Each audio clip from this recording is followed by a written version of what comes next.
yëpp Sonko a théorisé ça donc man dama jàpp ni sax donc bu ñuy naan par exemple dafa am daara gàllem donc c'est contradictoire tey ji mu waroo kii c'est que Sénégal ñoo bëri ay raccourcis tey man personnellement bon c'est man bu ne Sonko bu nekkoon athée par exemple wala Macky Sall nekk athée c'est pas ça moi c'est pas là mon jugement donc man dama koy juger sur des actes qu'il va poser sur cet environnement là pour le bien de cette population là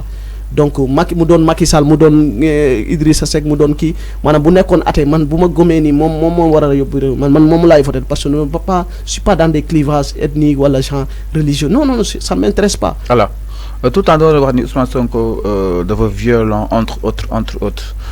est-ce que loolu peut-être donc koy dëggal par rapport ak ses partisans. man en tout cas man je me vois man ki may war a jiite par exemple dama jàpp ni dafa war a doon ki nga xamante ne dafa war a un révolutionnaire quoi donc quelqu'un ki nga xamante il faut révolution pour mën a am faaw ñu développer il faut révolution mën a am. non radical xaj na Sénégal. non bu radical laa est-ce que révolution xaj na Sénégal ba tey Sénégal mi ngi nekk li nga xam ne que moo di à l'abri jëm si lu bëri est-ce que tamit révolution xaj na fii Sénégal. non bu ñuy wax révolution il faut pas trop kii c'est le changement donc un changement qui doit être radical donc. mais révolution pacifiquement. parce que révolution yi am révolution même je dis démocratique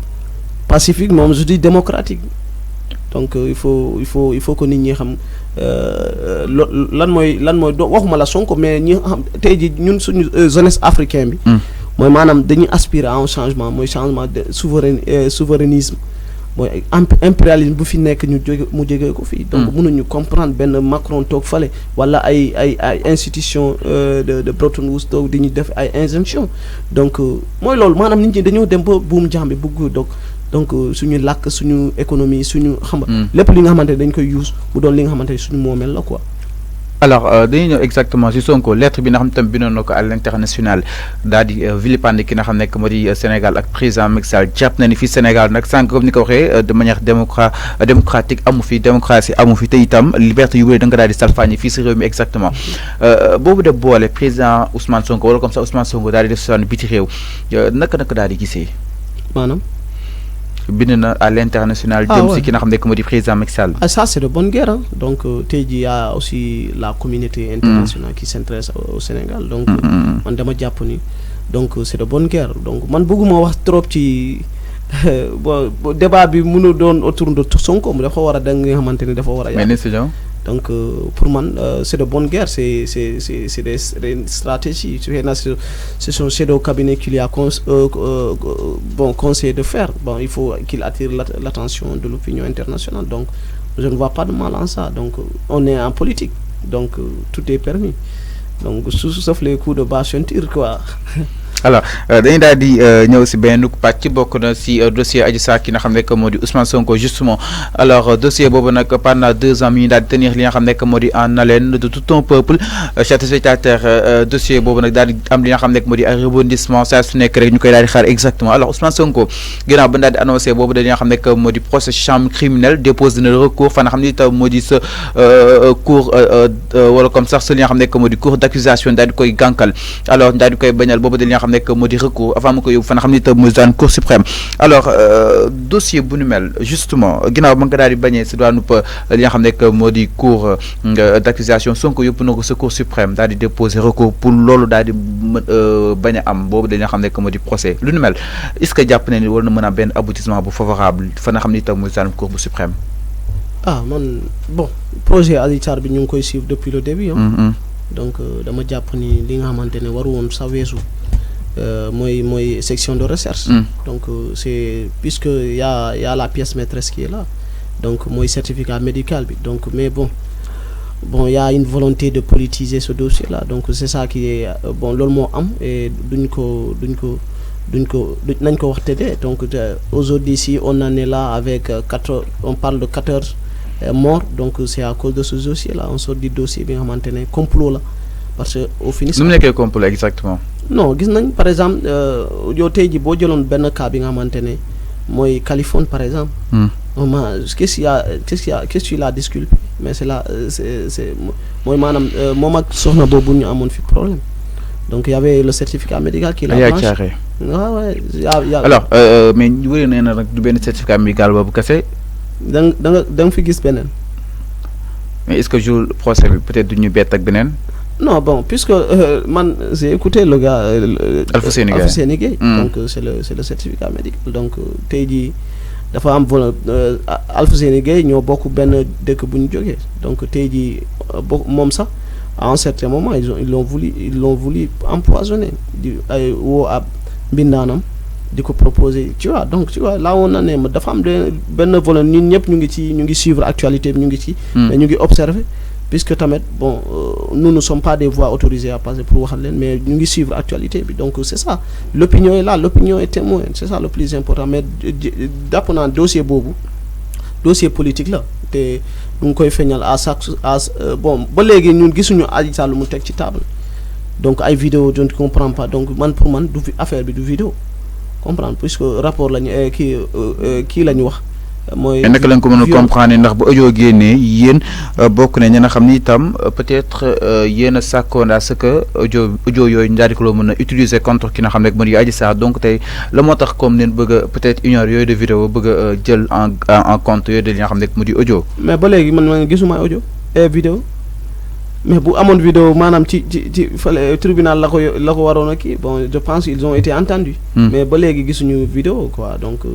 je pense que ça c'est pas un débat quoi. Donc ce dossier là pour moi ça doit être vidé et on passe à autre chose quoi. Parce que depuis 2 ans ce dossier là bon chaque jour c'est le même discours, c'est le même débat, tu vois on en a au fait. Bon ñun am na li nga xamante ne loolu moo ñu gën a soxal quoi. Donc suñu dundu gu seer gi comprendre nga, question démocratique yi, question de justice, parce que chaque jour ñu gis fi benn suñu membre ñu jàpp leen tëj leen ci waat sur des choses yi nga xamante ne fallacieuses quoi. Donc loolu moo ñu soxal quoi, du question ay kii violé na fi c'est histoire de fesses. Non, alors pas. Mais tamit dafa am lu représente lu am solo si li nga xam ne que moo di carrière politique bu Ousmane Sonko, parce que aussi boobu de dossier war na ko mën a porter préjudice à ce que mu mën a bokk si élection yi. buñ ci eggee dañuy xam bon si vraiment il est coupable dañ koy xam. Donc je pense que la justice aussi est là. Donc je ne pense pas sur ce dossier là qu'on a abouti à quelque chose quoi. Donc li nga xamante ne mun na tax Sonko dem élection. Donc je pense pas, il faut qu'on dépasse cette maturité là. Est-ce que yéen si xaar procès. yéen si xaar pour procès wala mën a tenir wala d'accord si boobu de procès. procès bu waree am na am. donc Ousmane Sonko moo ko sàkkoon moom ak Adji Sarr. waaw bu waree am na am. Donc c'est dire que bon s'il y a tous les éléments qui prouvent qu'on peut aller vers un procès, mais pour man dossier bi non lieu la waroon am, waroon yegg sax tribunal, waxuma la sax section de recherche la waroon xaar la waroon yem en fait. Alors parce que y avait le certificat, cette pièce maîtresse là bi nga xamante ne mooy loolu. Alors ñu daal di koy peut-être jeexali ak li nga xam ne moo di peut-être ak defen li nga xam ne moo di wala comme ça jiim ñooyu nga xam ne itam génn na si Sidi Ahmed Mbaye ñu daal di koy tuddoon par rapport ak boobu dañoo xam ne moo di dossier bu ni mel mu daal di tenir li nga xam ne moo di en haleine ñu si daal tudd Sidi Ahmed Mbaye Dora Gueye ak ki nga xam ne moo di Abdou Nguer di sëpp nag jàpp ni état bu Sénégal peut-être dafa nekk si ginnaaw ki nga xam ne moo di Adji Sarr daal di koy financer si lu bëri exactement lu ni mel naka daal di gis bon coow li nga xam ne itam jubóo na naka démb. Bon, on a tout vu hein. Donc ces audio vidéo li nga xamante ne escroquerie lu ñuy wax ay kii, mais pour man c'est des débats de bas étage quoi. Donc il faut que à un certain moment comprendre la hauteur, parce que dossier bi pour man il faut que ñu bàyyi di ci caaxaani quoi, parce que caaxaan na ko gisee il y va de la vie de 14 Sénégalais quoi, comprendre. Donc pour man est-ce que jàppoo ni ne serait-ce que pour ces 14 mois ñu daal di tenir boobu de procès. Bon, mais c'est la manière. Donc tu vois aujourd'hui ñuy wax nii, mais ces gens-là ils doivent tout arrêter si on était dans un pays sérieux. Parce que li ni mel par exemple ñuy waxtaanee coon si on était dans un pays sérieux, les Ahmed Mbaye instant yi ñu ngi leen Sidi Ahmed Mbaye tu vois Sidi Ahmed Mbaye, donc tey jii ñoom ñëpp kaso la ñu waroon a nekk comprendre. Donc mais aujourd'hui on voit que nos institutions s'affaissent. Donc tey jii bu dee beneen camp bi la mooy opposition bi wala société civile bu ñu waxee li nga xamante li safaanoo tu vois, donc dañ leen di jàpp tëj. Donc on voit une justice à double vitesse. Donc bu dee camp bi la mooy le pouvoir, donc c'est les choses ne bougent pas quoi. Bu dee beneen bi c'est le fast track. Donc c'est loolu lañ ci ñaawlu alors donc mi ngi noonu chers spectateurs si jëm boobu de dossier jëm si Adji Sarr ki nga xam ne moo di Ousmane Sonko peut-être ñi nga xam exactement procès bi daal di wala mën a tenir ou pas dañu daal di jàll si leneen exactement benn information bi wàcc digganteeg ki nga xam ne moo di Guy Marius Sagna ak autres activistes ñoom itam teg nañ leen loxo tey jii doon daal di nekkoon si buntu ambassade bi Tunisie doon sàkku si nga xam ne moo di lu nu mel parce que loolu daal di mën a dakk si Tunisie li nga xam ne itam loolu dafa président bi daal di sàkku daal di fay dégager li nga xam ne moo di Afrique justement mooy ñu am der bu ñuul booleel ki nga xam ne moo di Guy Marius Sagna nag ak d'autres activistes ñoom itam teg nañ leen loxo pour l'instant arrêté nañ leen jëm si wàllu wu nu mel arrestation de Guy Marius Sagna alors nga nekk en tant que li nga xam ne moo di activiste alors information bi da mi soog a wàcc daf ñoo daal di dapp si biir li nga xam ne moo di émission bi donc arrestation de Guy Marius Sagna justement à l'instant Tafa alors daal di gis ni li nga xam ne moo di lu nu mel ñu daal di leen arrêté en tant que nekk activiste say morom activiste comme Guy Marius Sagna entre autres ñu ngi woon siégé si nga xam ne moo di buntu ambassade bu Tunisie ñu daal leen si li nga xam ne moo di teg loxo lu nu mel na ko daal di jàngatee exactement par rapport à leurs arrestations. Bon waaw ça c'est devenu une coutume quoi. Donc tey jii bon maa ngi masawu surtout waa FRAPP. Donc ñu fa nekk samay xarit parce que j'ai été militant là-bas. milité naa foofu. Donc moom ñoom Zera gis naa balaa maa dugg fi gis naa seen arrestation dégg naa maa leen di masawu. Donc on exige aussi leur libération dans le plus bref. Aliou Gérald Koïta waa ak ñoom Yolande. donc ak Guy Massa ak yeneen 15 personnes lañ ma wax je sais pas. Donc mais j'ai pas pu vérifier donc loolu lañ jàpp lañ leen ci ambassade Tunisie parce que dañ doon déposer benn lettre de protestation comme li nga xamante ne xew na Tunisie nga xamante président Tunisie ak kaddu yu muy yëkkati ci wàllum immigré yu fa xamante ne dañ fa nekk. donc ñu doon ay nit yu ñuul donc tey jii kaddu yu muy yëkkati tax na tey jii ñun ñëpp ñu war a intéressé wu. donc ci loolu ñu war a naqarlu yooyu lay kaddu donc pour man waa FRAPP ak mouvement yi leen toog je pense que initiative bu baax la donc tey jii may ñaan tey jii gouvernement bi sax pour man dafa waroon a wóolu kii mooy l'ambassadeur des Tunisiens bi nga xam ne moom moo fi nekk donc pour yeneen taxaw bon yeneen question yi nga xamante ne mën nañ ko poser sur la table. parce qu'on ne peut pas accepter un pays africain bi nga xamante ne mu ngi ci kii solo africain muy yëkkati yeneen kaddu ci yenn tu vois donc c'est à déplorer li nga xamante ne lu fa xew donc ñu ngi masawu tamit camarades yi nga xamante ne ils se sont levés pour aller poser des actes c'est ça aussi qu'on attend de cette société civile là. alors mais est-ce que jàpp ni c'est la meilleure manière justement peut-être loolu mën a li nga xam ne moo di peut-être siéger li nga xam ne moo di ci ambassade li nga xam ne moo di bu Tunisie. bon est-ce que loolu peut-être du mën jur quelques conséquences. non man je n'ai pas discuté sur les stratégies parce que man je suis adepte de ces genres de stratégies les bon. mais Guy Marius Sagna nu mën a xaar ko ni dinañ ko teg loxo. waaw bon il est lui. ku ko xam moom ku ko xam par exemple. da ngay xam ni ci loolu lañ ko xamee quoi donc ces coups d'éclat là dafa yàgg man ci loolu lañ ma xamee donc man je n'ai pas à prendre à Guy ce qu'il doit faire quoi donc pour man. yoon bu mu nekkoon la rek donc lii pour man c'est des épreuves quoi donc quelques luttes parmi d'autres il y en aura il faudra même une bibliothèque. alors malgré son statut de député mais malgré cela ba léegi mi ngi ci terrain bi di li nga xam ne que moo di peut-être wéer ay activités yi nga xam ne tam peut-être moo nekk li nga xam ne que moo di sa propre miniature. waaw bon pour man à un certain moment boo nekkee ci yenn instance yi je pense que war nga bon puisque assemblée moom. bon nekk ci mun nga poser question yu bari donc à un certain coup d'éclat donc je pense que c'est pour man bu ma nekkoon place am donc dama doon xaar assemblée poser yenn débat yi donc je pense qu'il a aussi. mais débat yi mu ngi koy assurer parce que aussi ay questions yu bari mu ngi koy teg ci table ki nga xam ne que moo di. Amadou Mame Diop. xëy na lii moo ko manqué woon mu dem poser acte aussi te aussi c'est ça parce que le gouvernement Macky Sall nee na du gis. nga ne soo nekkoon peut-être ci place Guy Marius Sagna da ngay toog xaar. non dootoo génn ci mbedd bi. non à un certain moment donc yàlla fi nga waroon a mooy instance bi nga xamante ne tey jii mun nga fa nekk kaasal askan wi nekk nga fa donc c'était l'activisme c'est une étape il faut s'en passer aussi mooy loolu. donc mais waruma fi jeexal tant que waxuma tamit. mais quand même jeexagul mais quand même activiste étape la étape boo xam ne da nga ko war a jàll pour jàll si leen exactement donc est-ce que amul ñoo xam ne peut-être dañuy tuddee seen bopp activiste peut-être bëgg a am quelques postes de responsabilité su paree daal di fàttali li nga xam ne moo des que par rapport à la revendication. waaw bon man pour man waaw mun na am ci activisme. parce que mais soo nee étape la loolu da nga koy confirmer. waaw bon man damay wax ni tey ji on Guy Marius Sagna par exemple étape la war a doon ci moom parce que am na fi nga xamante ni yegg na fa donc nekk député je pense que. mais nekk député dafa tax nga abandonné tali bu la ñi xamee woon bii def li nga xam ne moo di sa miniature maanaam fii que ñu ni day xàmmee exactement.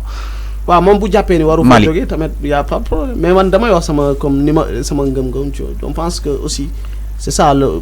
leadership bi nga xamante ne derrière peut-être c'est aussi ça qu'il faut combler donc boo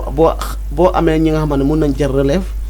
donc du ñàkk quoi donc mais si tu vois y a derrière y a pas de relève donc tu es obligé de derrière amul relève bon yéen la moo tax jox leen relève bi ci Guy Marius Sagna la moo tax de plus en plus ñu gis en 2012 ñu gisoon ñoom caat kër gi kilifa ñu daal di li nga xam ne que moo di peut-être fattoon président Abdoulaye Wade si lu bëri mais ñu gis ni à une année de ces élections génnoo leen waxoo leen gisuñu leen si lu bëri il a fallu que Guy Marius Sagna daal di génn pour yëf yi daal di war a mën a aboutir pour ñu déggaat exactement coowal activiste fii Sénégal. non même pas ñun on était au frappe ñun bon xëy na dafa am ñi nga xamante ne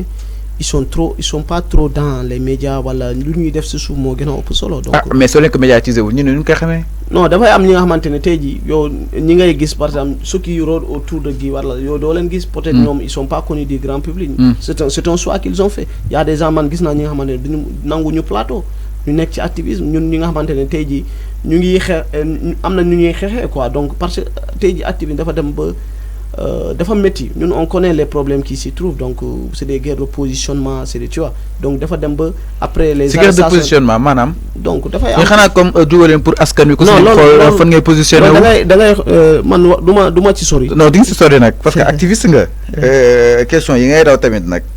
non man ragaluma question parce que si donc dund na lu nu mel si fi nga bokkoon si guerre de positionnement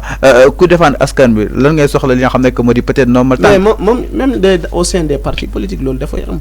donc dégg loolu du ñàkk quoi. donc xeex bi nekk lu naturel nit ñi bokkuñu gis yow li la fi indi ak keneen li ko fi indi bokkul dafa am ñi nga xamante ne visibilité lañ ci ñëwut comprendre. donc xeex bi nekk lu naturel tey jii bu dee visibilité kese la woon man tey jii bu ñuy organiser yeneen coin de presse sama dëkk sax damay no parce que à un certain moment da ngay gis médias yi day yóbbu man ça me plaît pas donc da ngay nekk benn bi cabinet wala ginnaaw ñi nga xamante ngay encadrer wala ngay def liggéey bi nga xamante mu nekk bu gën a métti bi nga def ko ci suuf ci kaw nga ci laisse les gens parler quoi donc man je n'aime pas trop m'exposer à un certain moment parce que ñun yàgg nañ fi ci moom bi yow xam naa ne xamoo man mu wax donc c'est ça tu vois donc dafa am li nga xamante ne tey jii boo nee woon manifestation palais man maa fay jiitu loolu la quoi donc ces gens de on a toujours répondu à l'appel de ce peuple là donc mais dafa jàpp ni nit ñi bokkuñu gis man tey jii man j'en fais pas un tremplin pour accéder à un parti wala ne am benn ay ndombol tan non c'est pas ça j'en fais un combat citoyen donc bu jàllee parce que woo nañ ma ci bëri parti yu bëri pour ma dem militer j'ai refusé man tey jii man mais Guy Marius Sagna moom mi ngi militer moom non soit la rek ku nekk mi ngi militer non Guy Marius Sagna mais activiste war na mën a jël position activiste la yéen a koy jox tur boobu Guy Marius se dit révolutionnaire dafa activiste la yéen est-ce que xam ngeen di dafa mais activiste yu bëri mais ay activistes yu bëri Guy Marius Sagna tey moo tax ñu xam leen dafay militer yàgg na ndax Guy Marius Sagna participé na si front yu bëri fan la nekk France dégage du loolu France dégage mi ngi fa woon entre autres non Guy Marius Sagna loolu mënuñ ko ci juger maanaam Guy dafa bokkoon ci mais avant loolu mais activiste suñ koy wax maanaam waroo jël parti pris non Guy il a été toujours militant d'un parti xam nga ban parti la woon xamoo allez-y yoonu askan wi mais yéen certes ak parti bu mën a bokk. dafa kon yow d'accord à ce que activistes yi daal di jël li nga xam ne que moo di parti parce que aussi activiste mooy koo xam ne dafay nekk si digg bi diggante opposition ak li nga xam ne que moo di pouvoir. c'est ça su opposition bi defee nga contesté ko aussi su pouvoir bi defee aussi na daal di koy contesté. tout à fait mais fii dañoo gis activistes yi léegi dama mel ni ku xaw a am benn li nga xam ne que moo di corrélation politiquement parlant. tout à fait lal moom c'est vrai yeneen saa nga am. mais c'est vrai donc loolu da nga koy condamné par rapport ak Guy Marius Sagna ni nga xam ne am na Ousmane Sonko ma ne ko déedéet Guy ma ne waxum Guy musulaa wax nii. non Malick il faut dire les choses telles quelles. dugalu ñu ne ñu journalistes yi mais loolu da nga koy condamné na fekk Guy Marius Sagna daal di jël parti ànd ki nga xam ne Ousmane Sonko si Yewwi Askan Wi ndaxte c'est grâce à Ousmane Sonko moo tax mu nekk maire c'est grâce à Ousmane Sonko moo tax mu nekk député. Bon c'est son choix mais dama lay wax ni Guy Marius Sagna il a toujours milité. Donc c'est un choix quoi, donc il a mané la Guy ma buma koy xam bon ya frappe c'était pas trop grand quoi, donc ñu ñëw fa nekkoon tu vois, mais buma lay wax Guy Marius Sagna la toujours milité yoonu askan wi. Donc bu soo d'accord man choix di jël parti. Non man mi sax donc El Malick yow moom buñ la mës a xaar si parti yow. déedéet man waxuma loolu de mais tey jii man fi ma nekk man je me sens libre ici parce que damay am benn gis mun naa am convergence d'idées avec un parti politique wala yeneen saa sax nit ñi dañuy jàpp ne ñun Pastef lañ bokk no bokkuñu amuñu carte moom amuñu kii mais donc dañuy am regard xëy na yeneen saa ñu on est trop exigeant avec les hommes politiques parce que boo fi wootee lii des fois on est trop exigeant avec ces gens là donc mais. maanaam di ngeen teg si table bi mooy bëri ba ñoom du nga ko war a mën a peut-être mën suñ leen wooyee pour ngeen ñëw ànd ak ñoom pour liggéey. non bon on nous a. mais Ousmane Sonko comme fi woo nga dem. non bon bon am na ñi nga xamante ne ils ont fait le choix. Macky Sall comme fi woo aussi nga dem ñu si bëri nag gisu déggatuñu leen. ñu doon xeex 2012. man en tout cas. tey da leen bàyyi léegi je veux rester sur cette position là donc d'activiste. Donc tey jii pour ma mun a nekk am benn liberté de penser. maanaam mun a xeexal askan wi. tant que fa bon xëy na sax yeneen sax ñun lu ñu parce que man au delà de l'activisme dafa am li nga xamante ni li may militer mooy panafricanisme anti impérialisme. Donc loolu noonu da ngay gis yeneen sax boo ciy wax wala yeneen sax ngay attaquer nguur gi parce que moom Macky Sall moo fi nekk ñu yaakaar ci contre Macky Sall wala genre yooyu. Wala tu es pour Ousmane Sonko alors que le débat c'est pas ce dualisme là qui est là y a beaucoup de partis politiques man tey jii am na ñi nga xamante ne ñu bëri dama leen di bëggee ci seen taxawaay ci réew mi ñoom Babacar Diop ñoom xam nga ñoom seen comprendre dañoo du c'est pas ça c'est pas du Ousmane Sonko kese donc dafa am ñi nga xamante ne ñun gëm lañ leen bu ñu jëlee réew mi wala am na ñi nga xamante ne bon parce que da ngay gis ni. ñun gars yi dañuy dem ba yaakaar ni ku nekk ci opposition wala activiste da nga yaakaar ni kooku moo baax wala ñi neen baaxul c'est pas ça le débat am na ñi nga xamante ne ñu ngi liggéey ak Macky Sall mosuñu sàcc alal réew mi ils sont honnêtes ils sont dignes et ils travaillent donc là aussi c'est ça il faut que nit ñi xam loolu am na ñi nga xamante ne ñu ngi ci opposition bi ils sont pas meilleurs que les autres là donc ñu ne wala ñi nekk ci activisme bi ils sont pas plus honnêtes que ceux qui sont au pouvoir c'est ça la vérité aussi. Donc introspection boobu la nit ñi war a def. Alors donc mi ngi noonu chers téléspectateurs je vous rappelle que ba yéen seen émission li nga xam ne que moo di Midi Info si fii nga xam ne que moo di 5 TV alors dañuy daal ñëw exactement si li nga xam ne que moo di troisième candidature bu président.